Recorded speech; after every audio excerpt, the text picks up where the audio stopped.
Hello viewers, welcome back to knowledge learning. आज की इस वीडियो में हम ह्यूमन बॉडी से रिलेटेड कुछ इम्पॉर्टेंट बातों के बारे में डिस्कशन करेंगे। एज वी ऑल नो कि जो ह्यूमन बॉडी है वो हमारी लाइफ का एक इम्पॉर्टेंट एस्पेक्ट है। ठीक है, इसे हम किसी भी तरह से नेग्लेक्ट नहीं कर सकते हैं, चाहे कोई भी एग्ज़ाम हो या आपकी डेली लाइफ हो। अगर आप अपनी ह्यूमन बॉडी से रिलेटेड बातों के बारे में जान लेते हैं तो ना तो सिर्फ आप एग्ज़ाम्स में आने वाले उन सभी क्वेश्चंस को टैकल कर पाएंगे जो इससे रिलेटेड आपसे पूछे जाते हैं, साथ ही साथ आप अपनी बॉडी के अंदर अगर किसी भी तरह की कोई प्रॉब्लम होती है तो आप उसे ट्रूली आइडेंटिफाई कर सकते हैं और जान सकते हैं कि आपको ये किस वजह से हो रही है और किस तरह से इसे आपको ठीक करना है। तो कुछ इंपॉर्टेंट बातें होती हैं जिनके बारे में हमें जनरली नॉलेज होनी चाहिए। ठीक है, और ये एग्जाम्स के अंदर ऐसे क्वेश्चंस हैं जो फ्रीक्वेंटली आस्क किए जाते हैं किसी भी इंटरव्यू के अंदर, या फिर आप किसी भी एग्ज़ाम में जाते हैं जनरल नॉलेज की क्वेश्चंस के अंदर बॉडी से रिलेटेड क्वेश्चंस अक्सर पूछे जाते हैं। तो चलिए शुरू करते हैं ज़्यादा टाइम वेस्ट ना करते हुए। आज की वीडियो का पहला क्वेश्चन है, total number of muscles in human body. तो हमारी बॉडी के अंदर जो टोटल नंबर ऑफ मसल्स हैं वो कितने हैं? तो इसका आंसर है आपका 639। ठीक है, तो आप याद रखेंगे 639 मसल्स जो है वो हमारी बॉडी के अंदर हैं टोटल। ठीक है, मसल्स जो है आपको पता होगा, आप देख सकते हैं ये पिक्चर, इस इमेज में आपको ये मसल्स दिख रहे हैं। तो ये इनके जो टोटल नंबर है वो है 639। नेक्स्ट आ जाता है total number of bones in human body. As we all know कि हमारी बॉडी जो है, बॉडी फॉर्मेशन वो डिपेंड करती है मसल्स पर और बोन्स पर। बोन्स जो है वो हमारी बॉडी को एक स्टेबिलिटी देते हैं चलने फिरने बैठने के लिए। तो 206 जो है वो बोन्स होती हैं हमारी बॉडी के अंदर टोटल। जब बेबी बॉर्न होता है तो इसकी जो क्वांटिटी होती है वो थोड़ी ज़्यादा होती है, but as we all know कि जैसे जैसे बड़े होते जाते हैं तो जो बोन्स होती हैं ये उससे थोड़ी कम हो जाती हैं, और ये टोटल जो जनरल ह्यूमन बॉडी के अंदर मसल बोन्स होती हैं वो कहलाती हैं आपकी 206। ठीक है, which is the largest organ of human body. आप देख सकते हैं कि हमारी बॉडी के अंदर ना ऑर्गन्स हैं बहुत सारे। तो ऑर्गन्स सिर्फ इंटरनली नहीं होते हैं, इसके अलावा भी हमारी बॉडी के अंदर ना एक ऐसा ऑर्गन है जिसे हम ऑल द टाइम वेयर करके रखते हैं बाहर की साइड, और वो ऑर्गन सबसे लार्जेस्ट ऑर्गन है और उसे हम बोलते हैं स्किन। याद रखेंगे, skin, very simple and easy. Skin which is the longest bone in human body. आप बोन की पिक्चर देख सकते हैं जिसे आप देखकर पहचान पा रहे होंगे। तो हमारी बॉडी की जो लॉन्गेस्ट और स्ट्रॉन्गेस्ट बोन है वो कहलाती है फेमर, यानी थाई बोन। थाई की जो हमारी बोन होती है वो हमारी लॉन्गेस्ट और स्ट्रॉन्गेस्ट बोन कहलाती है हमारी बॉडी की। वेरी फ्रीक्वेंटली आस्क्ड क्वेश्चन है ये। वेट ऑफ अ ब्रेन, तो हमारी बॉडी में जो ब्रेन है उसका वेट कितना होता है। एक ब्रेन की जो फॉर्मेशन होती है वो भी काफ़ी सारे एलिमेंट्स पर डिपेंड करती है, और इसका जो वेट होता है वो यूजुअली 1400 के अप्रॉक्स होता है, जिसे आप 424 ग्राम भी कंसिडर कर सकते हैं। नेक्स्ट है, which is the smallest bone in human body. अभी आपने पढ़ा लॉन्गेस्ट बोन क्या थी, सबसे पहले आपने जाना कि कितनी बोन है टोटल 206, फिर आपने देखा लॉन्गेस्ट बोन क्या है, तो वो आपकी है आपकी फीमर थाई बोन, और उसके बाद आपका आ जाता है स्मॉलेस्ट बोन। देखिए दोस्तों, मैं पिक्चर्स में बहुत ज़्यादा बिलीव करती हूँ। अगर आप किसी भी चीज़ की जो है अपनी माइंड के अंदर पिक्चर बना लेते हैं, उसकी कॉन्सेप्ट मैपिंग कर लेते हैं, तो आप चाहे कहीं भी चले जाएँ, किसी भी क्वेश्चन को आपको किसी भी तरह से वो कॉन्सेप्ट पूछ लिया जाए, आप उसे टैकल कर सकते हैं, क्योंकि उसकी जो माइंड मैपिंग है वो आपके माइंड में हुई हुई है, और उसको आपको ईजिली टैकल करना बहुत ज़्यादा ईजी हो जाता है। किसी भी क्वेश्चन में, किसी भी एग्ज़ाम में आप उसे आराम से हैंडल कर सकते हैं।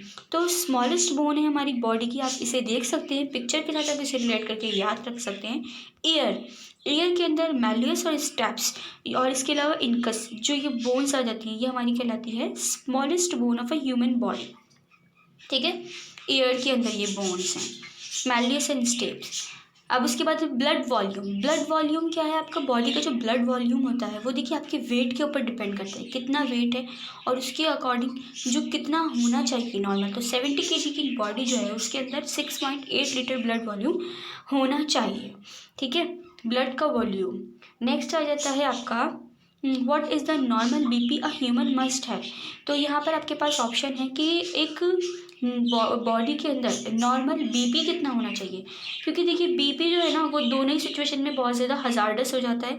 इफ़ अगर वो ज़्यादा है तो भी प्रॉब्लम है, अगर वो कम है तो भी प्रॉब्लम है, ठीक है। सिचुएशन दोनों ही टाइम में डामाडोल हो जाती है। तो नॉर्मल जो बीपी होना चाहिए वो 120 to 80 होना चाहिए।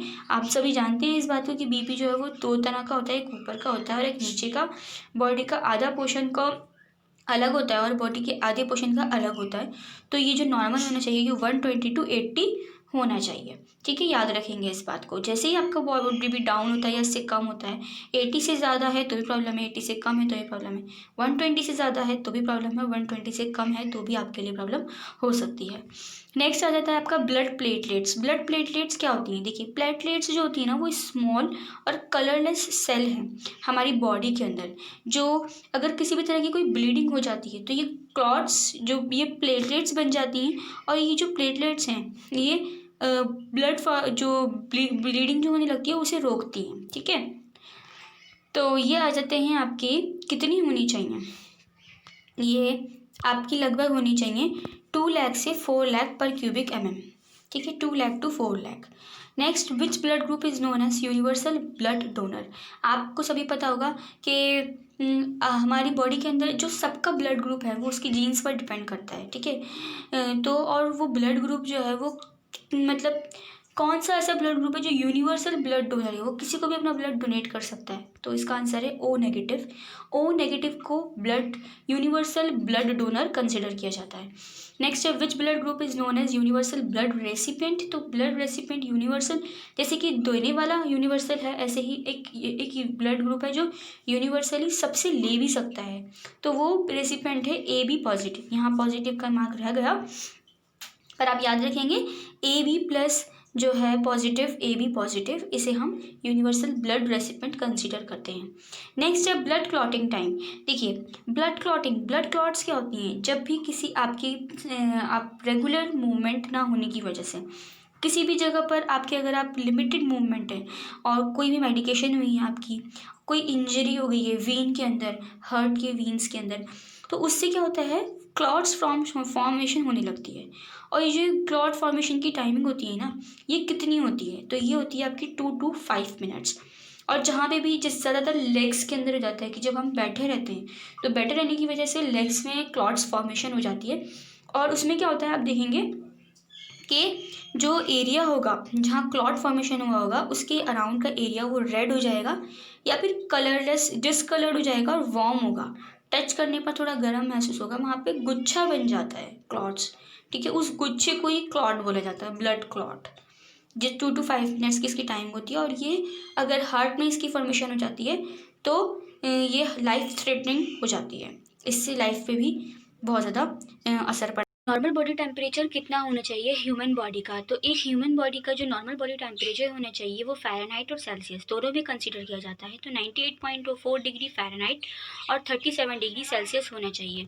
जो नॉर्मल बॉडी टेम्परेचर है वो हमारा वो ये क्वेश्चन जो है आपका बहुत ही ज़्यादा जनरल क्वेश्चन है, जो आपकी 7th 8th क्लास से स्टार्ट होता है और टिल कॉम्पिटिटिव एग्जाम्स तक आपका ये चलता है, तो इसे बहुत ध्यान से याद रखिएगा। नेक्स्ट आ जाता है normal breathing rate of a human. जो ह्यूमन है उसका नॉर्मल ब्रीदिंग रेट कितना होना चाहिए?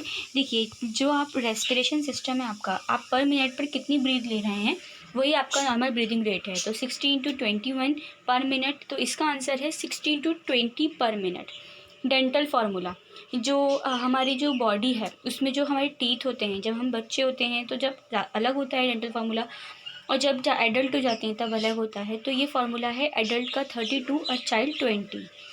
लार्जेस्ट एंडोक्राइन ग्लैंड कौन सा है? तो ये आपका आ जाता है, लार्जेस्ट एंडोक्राइन ग्लैंड है आपका थायराइड ग्लैंड, ठीक है। और ये जो है ये one of the largest endocrine gland है, इसकी पोजीशन नेक में होती है, और इसके अलावा ये जो है T3 और T4 हार्मोन्स को प्रोडक्शन करता है endocrine gland. Largest muscles in the body, muscle जो आपको मैंने बताया था कि हमारी बॉडी के अंदर 639 मसल्स पाए जाते हैं, तो इसमें से डेल्टॉइड, ग्लूटियस, टेम्पोरालिस, सोलियस ये सब हैं। जो लार्जेस्ट मसल है वो आपका बटक का मसल कहलाता है, जिसको हम ग्लूटियस मसल के नाम से जानते हैं, ग्लूटियस मैक्सिमस के नाम से। ठीक है, ये लार्जेस्ट मसल है। इसके अलावा बहुत ज़्यादा पावरफुल है, जो आपकी बॉडी को एक पोस्चर देता है। और दूसरा आपका जो है ये एंटी ग्रेविटी मसल है, जो आपकी स्टेयर्स पर वॉक करने में आपकी हेल्प करता है। नेक्स्ट, ग्रेटेस्ट रीजनरेशन पावर जो है वो क्या है, तो वो ग्रेटेस्ट रीजनरेशन पावर सोर्स वो होता है हमारा लिवर के अंदर। ठीक है, लीवर को एक ग्रेटेस्ट रीजनरेशन पावर सोर्स के नाम से कंसिडर किया जाता है। मेनोपॉज एज क्या होती है, तो मेनोपॉज एज जो होती है वो आपकी है 40 to 50 ईयर्स से। ये एक टाइम है जो जिसमें मेंस्ट्रुअल साइकिल जो है वो वुमेन के वो पॉज हो जाते हैं। ठीक है, और इसको हम 12th मंथ के अंदर डायग्नोस कर सकते हैं विदाउट अ मेंस्ट्रुअल पीरियड, अगर हो जाते हैं तो। और ये आपकी 40s और 50s में हो सकता है। और अमेरिका के अंदर इसकी जो एज है वो है 51 ईयर्स। मिनिमम रीजनरेशन पावर जो होती है वो होती है ब्रेन के अंदर, ब्रेन सेल्स के अंदर सबसे कम रीजनरेशन पावर होती है। Minimum distance for proper vision है आपका 25 सेंटीमीटर, आपका मिनिमम डिस्टेंस है। एक बॉडी का, ह्यूमन बॉडी का नॉर्मल पल्स रेट कितना होना चाहिए, तो वो है आपका 72 पर मिनट आपका नॉर्मल पल्स रेट होना चाहिए। नॉर्मल स्पम्स काउंट कितना होना चाहिए, तो कोई भी नॉर्मल स्पम्स जो होता है वो आपका काउंट होना चाहिए 200 to 350 मिलियन। ठीक है, ejaculation. ESR, erythrocyte sedimentation rate.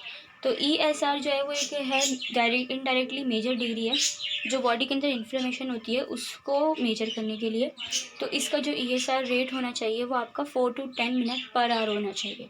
ठीक है, तो उसके अलावा थिनेस्ट स्किन, हमारी बॉडी के अंदर कई तरह की स्किन की जो है लेयर्स पाई जाती हैं। ठीक है, सबसे ज़्यादा जो आपकी थिनेस्ट स्किन होती है वो कंजक्टिवा यानी कि आई के पास होती है, आपकी एक कंजक्टिवा लेयर, वो थिनेस्ट स्किन है। इसके अलावा एपिडर्मिस जो है वो आपकी बॉडी सबसे ऊपर अपनी ऊपरी पार्ट है आपकी जो स्किन है उसका। उसके बाद डर्मिस, और उसके बाद सब कॉन्टेनियस जो है, जिसके बाद जो फैट आ जाता है स्किन के बाद, वो सब कॉन्टेनियस कहलाता है। और कंजक्टिवा जो है वो आइस का वो पार्ट है जो जिसकी लेयर जो है बहुत थिन होती है। ठीक है, तो ये थे आपके कुछ very very very important questions जो बॉडी से रिलेटेड थे, ह्यूमन बॉडी से रिलेटेड। अगर आप इसके बारे में अच्छे से एक बार याद कर लेते हैं, इन्हें पिक्चर्स के साथ अपनी माइंड मैपिंग करते हुए रिलेट करके याद कर लेते हैं, तो आपको अगर एग्जाम में इससे रिलेटेड कोई भी क्वेश्चन आता है तो आप बहुत आसानी से उसे टैकल कर सकते हैं। Thank you so much for today's video. मिलते हैं नेक्स्ट वीडियो में। वीडियो अच्छी लगे तो इसे लाइक करें, शेयर करें और सब्सक्राइब करना ना भूलें। धन्यवाद।